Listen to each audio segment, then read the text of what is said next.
Hello, I'm live. Surprise!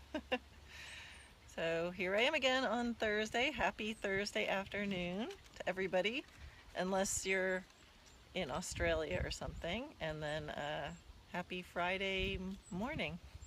I think I got that right.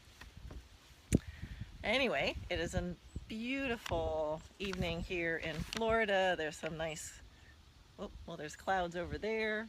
Sorry about the spinning around. I was told not to do that. Anyway, it's a beautiful afternoon here. It's a little drier and a little cooler, and there's a beautiful breeze. So as promised, I don't know if some of you saw where I posted what I was going to talk about today, but I wanted to talk about half halts for all you dressage students out there. You know, the last few live broadcasts I've done have been kind of on some big picture stuff and some mindset stuff. So I thought maybe I should balance it out by getting into some nitty-gritty details. And once again, I'll just say sometimes I can see when people pop on and it shows me who they are, and sometimes it doesn't. So like right now, I see that there's some viewers, but it hasn't told me who you are, so I'm sorry for not acknowledging you. And sometimes when you guys comment, I'll see them, and sometimes I won't. So if I don't respond to comments or acknowledge you guys jumping on, that's just why. So my little screen is blank for that. Anyway, so half halts. If you're not a dressage student and you've never even heard of a half halt before, you might not be so interested in this. But for those of you who have taken any kind of dressage lessons, you have, oh, hi Amelia, I see you. Any of you who have taken any kind of dressage lessons or interest, you've probably heard that term, half halt. So this is going to be an overview. So what is a half halt? Well, it's half of a halt. Okay, that's it, bye. All right, so it is half of a halt. But you have to think about, well, what kind of a halt is it half of? Because there's all kinds of different ways to stop a horse, right? There's this hit the brakes, the way they look when they slide up to a pasture fence after they gallop up to it. There's sliding stops. You know, there's all kinds of stops. But the halt we're talking about is where the horse moves actively forward into the halt, where he becomes he stays active behind, so he's going forward into the down transition, and he becomes more and more uphill. So kind of like a, you know, like a downshifting motorboat, you know, where the front end goes up, the hind end's active, and it goes up and up. So one way of describing a half halt is, you know, like in more classical style or from the Baroque equestrian games, you know, the way they describe it is you ride the horse actively forward and you bring them more and more uphill until there's nowhere to go forward, and then he stops, or you can stop there.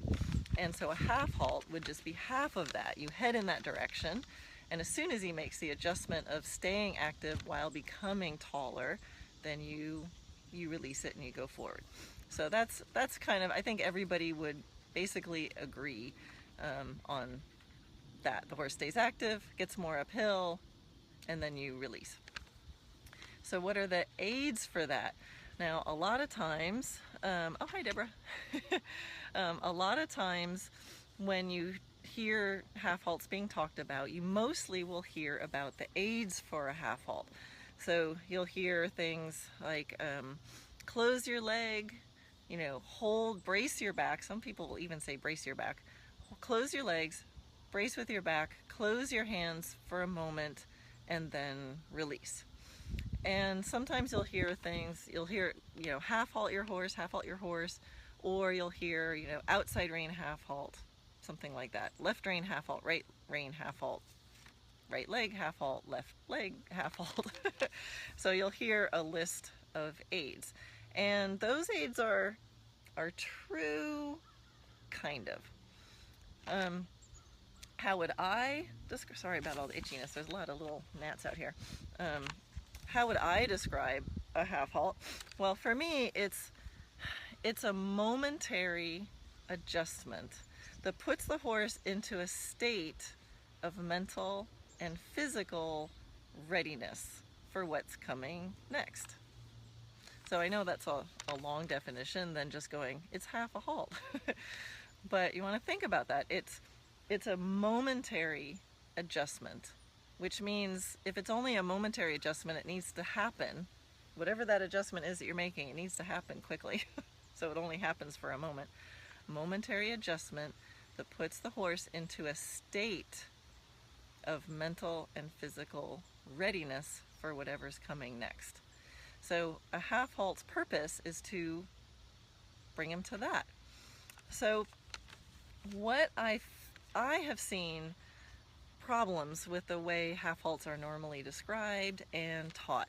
And for example, I am very conscious about when I throw out that term. And in all my basic, clinics and teachings, like some of my students are on here and have gone through 2 of my courses in the virtual arena and all my online, videos in the classroom, and you'll probably notice that I rarely use the term half halt.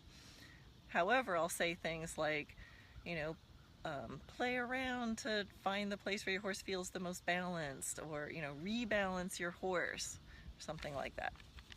So anyway, back to what I feel like the problems that I often see with students learning half halts, and these are the reasons why even back when I was a quote unquote normal trainer, dressage trainer, whatever that means, I already stopped using that term because I felt like there was something missing in the teaching.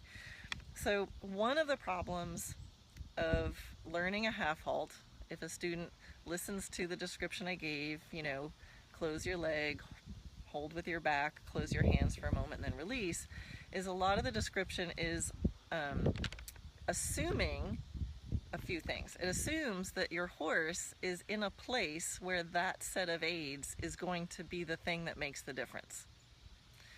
So, it assumes you're already in some sort of basic kind of okay balance and connection where you can apply that and it's going to work.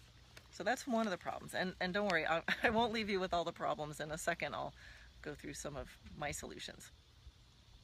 Okay, so another problem I see in the way half halts are commonly taught is there's a focus on the aids. So you read it in a book, you say, oh, I'm supposed to close my leg, I'm supposed to hold with my back, I'm supposed to close my hands for a moment and then let go of my hands and release it. And so students are just applying those aids. Or a teacher says, half halt, close your leg, half halt, hold with your back, outside rein, half halt. So there's a lot of talking about aids, and sometimes that's just a shorthand, but I think a lot of students, unless you already really understand what a half halt is, it causes students to just put aids on and not really focus on what is supposed to happen from those aids. Another problem is maybe each one of those aids by itself isn't necessarily working. So that's something that when I teach people for the first time, if they're coming from more traditional, just normal dressage rider, we talk about that, I really look at that. So I'll often ask, well, what are your aids to rebalance your horse? And they'll say, I close my leg, I hold with my back, I close my hands for a second, I release. They recite the normal description of half halt aids, and I say, okay, well, when you close your leg, does that work? When you hold with your back, does that work? And when you close your hands, does that work? And when you release, what happens? So I'll talk a little bit more about that, but that's it. The time hasn't been taken to figure out and make sure between you and your horse, does each of those aids that make up a half halt actually work? And then the last problem that I see that most people have when thinking about half halts or trying to figure out what the heck a half halt is. Hi Linda, hi Samantha. Thank you for explaining. You're welcome. It's what I do. So anyway, the last part is that the mental part is underestimated, right? There's a huge mental part of what a half halt is supposed to be. So, are you guys ready for, hi Linda again. Oh yeah, oh sorry, I said hi to you, now you're saying hi, and I'm saying hi to you again. This could go on forever. It'll be a whole live stream of me saying hi to Linda. I didn't realize it was the same Linda. Anyway. Alright, so how about some solutions? I can give you you know, some quick solutions of how I think about it differently. So the problem of the horse not being in the place where that half halt can start to work is to think, you know, that's just my concept of the sweet spot. It's finding the sweet spot, and what that is thinking about there's a certain relaxation, energy, and balance that's the right combination for you and your horse for that day in that movement that's going to be just right so that your horse feels like he's in his best balance with you on him. And the reality is, the absolute truth is, nobody knows what that combination of aids, what that combination of relaxation, energy, or balance is, except you and your horse after you find it. That's the only way you're going to know. And even me, with all the experience I have, I can take some guesses, but I've never taught that person in front of me with that horse on that day with that exact, level of humidity and whatever is going on in their minds. Every moment is a new moment.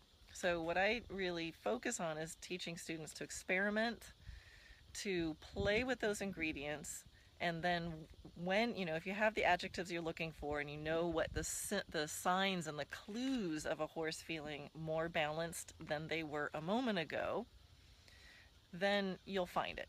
And you'll at least find a place that's the better place, and you'll find the place that's the worst place, and you keep repeating the better place. And then afterwards we can figure out what that was. So when you find the sweet spot, that's what's going to get you to the place where things like half halts can work, right? So that freedom to experiment.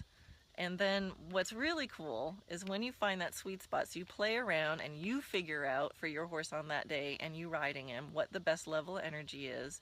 You figure out with your crooked body on top of his crooked body exactly where you need to sit and what body parts you have to talk to him about. Oh, the sun just came out. I'm going to move to the shade a little bit. You're going to figure out what you did. And so when I teach students, often they'll play around and then I'll like, ooh, that looks better. And the student goes, ooh, that feels better. And then I go, great, what'd you just do? And they'll say, oh, I asked the haunches to step over and I got the energy level up a little bit. Sorry, I'm having trouble with the sunlight here. I have to find some shade. It's like too dark in the shade and it's too bright in the sun. So I'll see if I can find the mama bear here. So anyway, so you play around, you find the spot that, oh, this is good, feels the best, and then your horse has told, oh man, your horse has told you what that best spot is. I'm gonna have to sit on the grass. That's still in the sun. Oh, the joys of live streaming. There was a big fat cloud right over the sun a second ago. All right, I'm gonna find it. I know I am. I'm finding the sweet spot of my, oh, that stinks. I've got it. Stick with me here. You see big shade. All right, so that is how you're gonna find your unique place where you and your horse can go, that's it. And you find, oh, this is a great view. There, we'll look at my car. The place where something like a half halt could actually work. All right, where were you? So that's that is my way of the first problem of being in a spot where the half halt's gonna work. Next, instead of focusing on aids, focus on outcomes. So outcomes over aids. Because if you don't know what the heck you're supposed to be getting when you put those aids on, you're not gonna know what to do. It's so important that you have an intention in mind when you apply aids. Because otherwise the horse is like, are you just moving your leg? Do you want more bend? Do you want, we only have 2 legs and there's a lot of things we can ask for our horses for. So make sure you have the adjectives in mind. Even if you've never felt a half halt, you can say things like, I want, oh, look at Remy. Hi, Remy. You can say things, I want more uphill, or I want more, rhythm, or whatever it is. And for a half halt, since we're on that subject, the result of a half halt, a horse in balance, is a horse that's more uphill, that's active, and that's attentive. So that is the outcome. That's what we want the outcome of your momentary adjustment that puts the horse in a state of mental and physical readiness. We want them uphill, we want them active, and we want them attentive. All right, that's what's going to make them ready. All right, so the other thing to get rid of the problem of the individual aids aren't working is that you need to take the time to get the individual aids working. Right? So, how responsive is your horse to your leg? When you close your leg to think more active, does he answer you immediately? When you sit up and hold with your back, or I like to think draw the energy up, embody the posture you'd like your horse to take. Don't think brace with your back. We don't want a bracey back, but you can hold and stand taller and stack your vertebrae and draw the energy uphill. We want our horses uphill. Let's focus on that. But, isolated from everything else, when you just are walking along and you're on a free rein and you straighten up your back, does your horse know that that means something? Have you taken the time separate, not under the circumstance of, oh my God, I have a canter pirouette coming up, but just walking around? Do they understand that aid? And when you close your hands, what's your horse's thought? Do they go, ugh, and lean on it? Or do they curl up and avoid it? Do they, what do they do? Take the time to take that aid separately. And when you release, are you able to release your hands without releasing your entire posture? Are you able to release your hands without leaning forward? Are you able to release your hands without your horse going, ha, now I can run? Have you practiced your self-carriage under the easy moments? All right. And then to think about the mental part of it. This is so important. You want to make sure that you have trained in a way. Hi, Lisa. Oh, and Deborah, I saw you wrote something. Yeah, that's a long comment. I'm gonna have to read that later when I can get up close and I can see it. All right, so the mental part is more of the feeling of that if you want your horse to be ready for something, you have to practice, in general, training your horse to listen to your coming to attention. When you go, are you ready? They go, oh, for what? That you put that in as a practice in everything that you do. And, what's the aid for coming to attention? You just come to attention. So think about you're supposed to be doing something, or it's you're waiting for something to do, it's time to do something, but it's not time yet, and the person's not in the room who's gonna come get you to go do this thing that you really want to do. So you're just kind of hanging out, slumping in the chair, reading a magazine, and then the person comes in the room, goes, are you ready? And you come to attention, right? It's like, that's what it is. Like, really think about what you do when you come to attention, right? So, and if you really think about that and think about the difference between, all right, someone says, when I say go, there's $1 million over there in a pile, and there's 10 other people in the room, and there's $1 million over there, and the person says, when I say so, you're gonna run over there and grab as much money as you can. All right, but not till I say. And don't worry, I'll give you plenty of warning when it's time to go. All right, so if that was the circumstance, and he said, don't worry, I'll give you plenty of time, you're gonna know when it's time, you're not gonna sit there on the edge of your seat, you're gonna waste all your energy, right? You're gonna just hang out, you're gonna relax, slump in the chair, read a magazine, and then the person will come in the room and go, okay, and you're gonna sit up, right? You're gonna go, oh, something's happening. And he's like, in a moment, when I say 3, we're gonna go. 1, if he starts counting, you're probably not slumping in your chair anymore, right? You know that he said it's gonna be on a count of 3. When he starts going, ready, 1, you're at attention.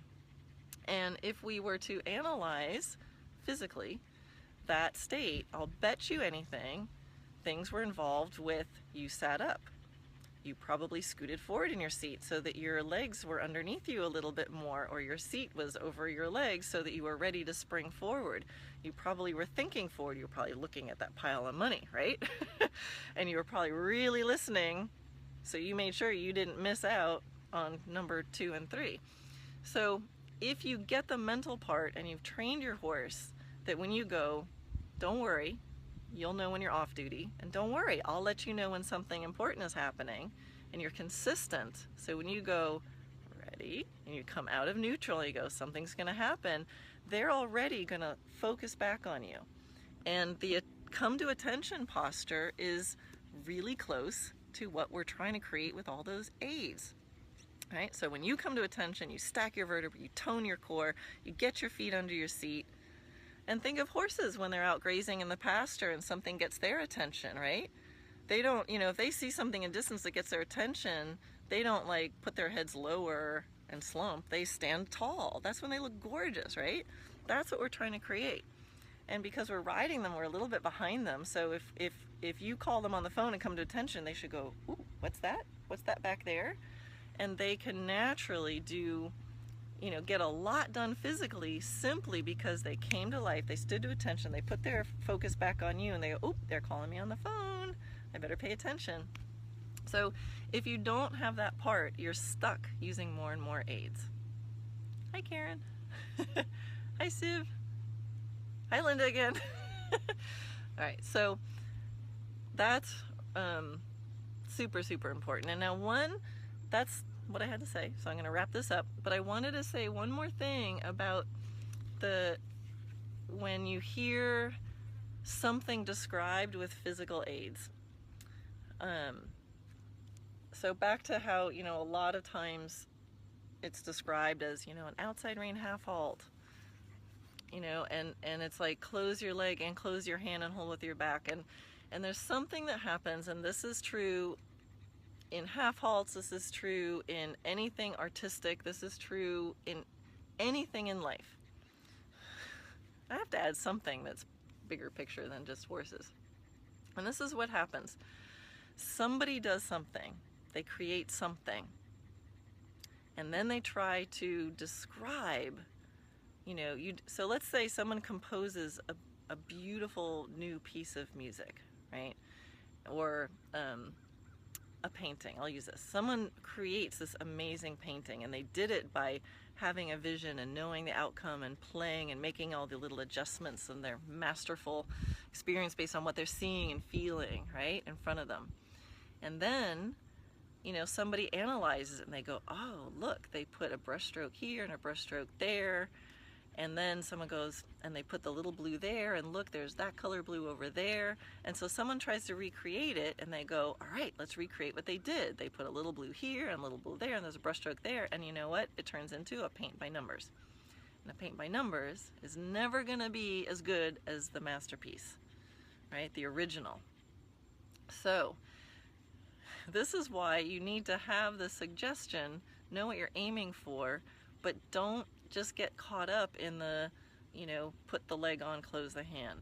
And back to the specifics of a half halt, when you perform in connection with the horse, that set of aids, that momentary adjustment, if you're already in the starting point of a sweet spot and you apply what some people would call a half halt, that momentary adjustment that puts your horse in a state, mental, emotional state of readiness, and your aids are there, it's going to feel like the energy flowed from behind and you received it in your hand, and you're going to feel a little more kind of yummy pressure in your hand. It's not pressure, but it's something. And you go, oh my gosh, the energy flowed from my leg through my seat into my hand. And then people say it's a outside rein half halt, and then people try to recreate it, and you get the paint by numbers version, which is people go, oh, I'm supposed to close my hand. And then it doesn't work. It doesn't work at all. So that's a description of a feeling that you won't get until you stop trying to do that and you just focus on the outcome instead of the aids. And always remember that even from that sweet spot starting point where you're ready to apply that, what would be called a half halt, it's still individual horse to horse. Some horses are already supplying enough energy. You don't need to ask for more energy. Some horses are already sitting uphill. They need to rebalance, they need to be sent forward. And if you hold with your back, you're just going to tighten their backs more because they're out of balance because their backs are tight. Some horses, you don't need to close your hand. You need to keep riding your hand forward. So every horse is different.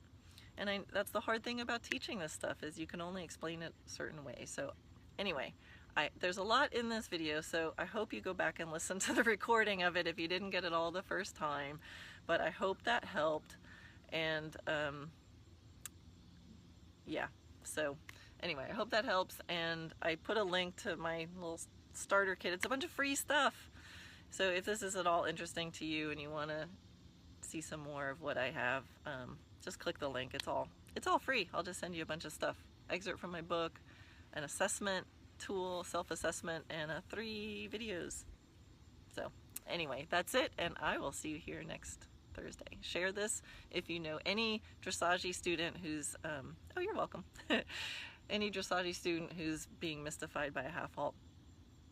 You know, I have to share, my mom took me to so many dressage lessons, and she's watched me ride since I started taking dressage when I was 15, which was a long time ago. And she was watching me ride the other day, and she's like, you know, I still can't see the half halt.